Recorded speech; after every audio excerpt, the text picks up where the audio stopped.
Okay, so you set up a new company called MyNewCV.ie, and I believe it's only 5 or 6 months old, but That's right. the concept's been in your head for a long time. But can you tell people a little bit about what it is? Well, sure. It's quite simple, really.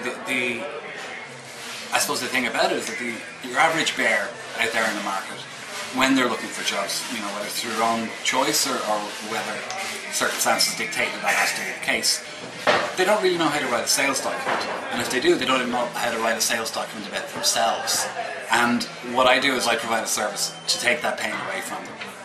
And there are a lot of other companies that are in that space, but I saw one a few years ago advertising with a typo, and I said to myself, I can't believe that, I can do better than that. So, as recruitment has changed and evolved, become more competitive, a bit more cutthroat over the past year or so, it certainly isn't getting any better in the short term.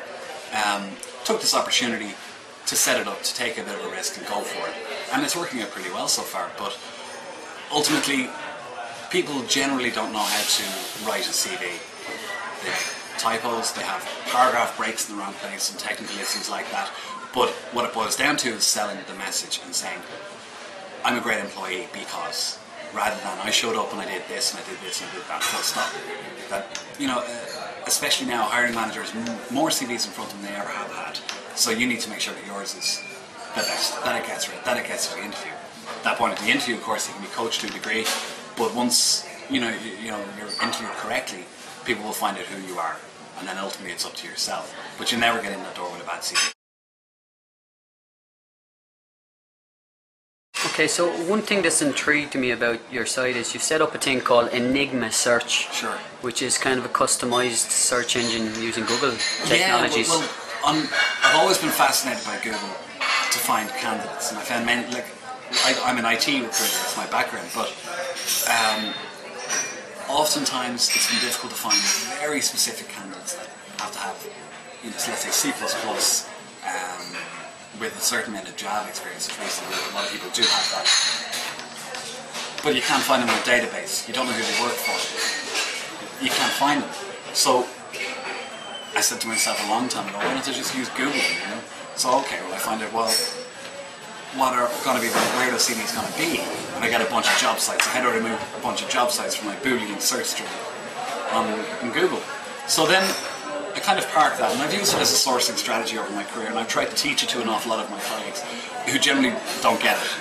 I don't know if I have a Rain Man thing going on with an understanding of how these things work, but a lot of people just don't get it, and they show it to them and they forget it. So what I did was, I do have a search box that looks on certain job sites only for my CV, but decided to create Enigma Search as a parallel tool for recruiters on the other side, which has got those predefined search parameters in the back end. Excuse me, I am currently running a test on MyNewCV, one of the pages there, but Enigma Search will have all those parameters in the back end. So your Google, your front end, will just show you them on a Google search box, and then you will have purely CVs on your search results. Okay, so it's kind of like a filtering system for recruiters in terms of typing in some simple keywords, and like you said, you kind of manipulate the operators and modifiers in the Boolean string, and they'll get back some positive results. And that's it. And it's kind of a bit of a no-brainer because more and more people have access to their own websites. I was chatting to my sister actually over the weekend about this, and I said, well, why don't you get your CV online? I said, how can I do that? And I said, do you have a Gmail account? Yes, I do. Okay, well then you can have a Google page. So as a test, I went to my Google account, pasted my CV in, and clicked go. And now I have a searchable CV on the internet.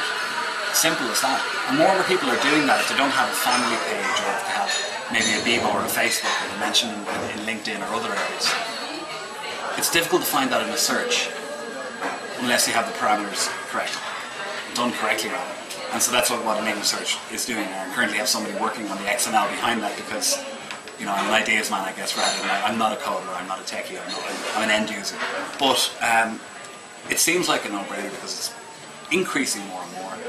And what I'll be doing is giving people free access to the world's largest CV database. Okay. So we'll watch that very carefully. And Enigma Search. Well done for putting that concept together.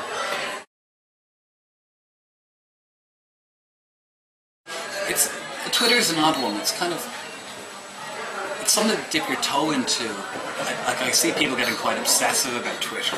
Everything they do is, and of course the question is, what are you doing in 140 characters? And you say, well, I'm scratching myself, I'm doing whatever, you know, and that's irrelevant. But also, I see Grafton Recruitment are also sending out all their new jobs via Twitter. So this morning I got 7 new jobs in. Just, you know, I'm not looking for them, but seeing how they use that, I said that's quite interesting. It's a way to do it. I don't know if Twitter itself is going to change the world, but it's an interesting way for people to keep in contact. And I think, say, Stephen Fry being a great example, an outrageous number of followers. And he's quite obsessive about doing all this, but I think Twitter on its own, with a normal singular Twitter stream, is interesting. It can be a bit much to trawl through the amount. Like, if you end up following 100 people who are regular tweeters, you'll find yourself spending 5-10 minutes every hour going through what's going on. What I started to do a few weeks ago is I downloaded a product called TweetDeck. I'm sure you know that. So now I have columns that very slowly fill up during the day, and then I can delete them. I can say, take away all these tweets, and that's not interesting, and take people on and off. I could set keyword phrases, so I could say, for argument's sake, CV. If somebody's looking for CV advice, anybody mentions the expression CV or resume or advice, their tweet will come up. Now, I will never have heard of these people, they may not even be in Ireland or Europe, but that's using it correctly, I think. That's really getting into its capabilities, and hats off to the people who invented TweetDeck, because it's a genius idea. So I think things are very, very tough. The question being, will it ever recover to the halcyon days of 25 to 30% for hard to fill roles? Yes, for senior level roles where they're mission critical to a given company, but I think no for your mid-level to lower hires. I think they're 15% max, probably forever. You'll never get 20% across the board anymore. So that's one future repercussion, if you will, of this recession. The other side of it then is the opportunity that the recruitment industry has to start demonstrating their value. You know, when things pick up, last man standing possibly maybe of the best recruiters. Now, whether that is defined as being the best at bringing money in or doing the best job, which aren't always necessarily the same thing, unfortunately. So those, I think, are the problems for the future. But as things change, for instance, I'm coming up with Enigma search. There are other ones. There is talenthook.com. Have you heard of that one? Yes. I heard on the podcast this morning when I had a look at it. It's an amalgamation of sites like Monster in Ireland, or salesjobs.ie and other CV databases. So that's like a master point where you can go into all of those. So there are lots of Web 2.0 and maybe 3.0 concepts coming up, which will render your average database kind of irrelevant. So that puts a lot of pressure on other companies who are in that database space, change or die, to start bringing in these add-ons that will be web-based and be able to be accessible from your BlackBerry or your Palm Pilot or whatever, your mobile device, ultimately your iPhone, which is, there'll be an iPhone app for recruitment. The sooner the better. I learn how to code for iPhones, the better. But these are issues. If you're not using Twitter, for instance, you don't necessarily have to be full on into it, but Grafton quite easily can set up something on TweetDeck that pulls information from their job site, broadcasts it on Twitter, and straight to their followers therefore. Within seconds. It's not difficult to do. And I think people who aren't getting involved in that, just putting the head down and getting the phones, are missing a trick.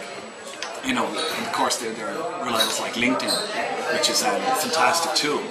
But again, it's only as clever as the brain behind it. How are you using it?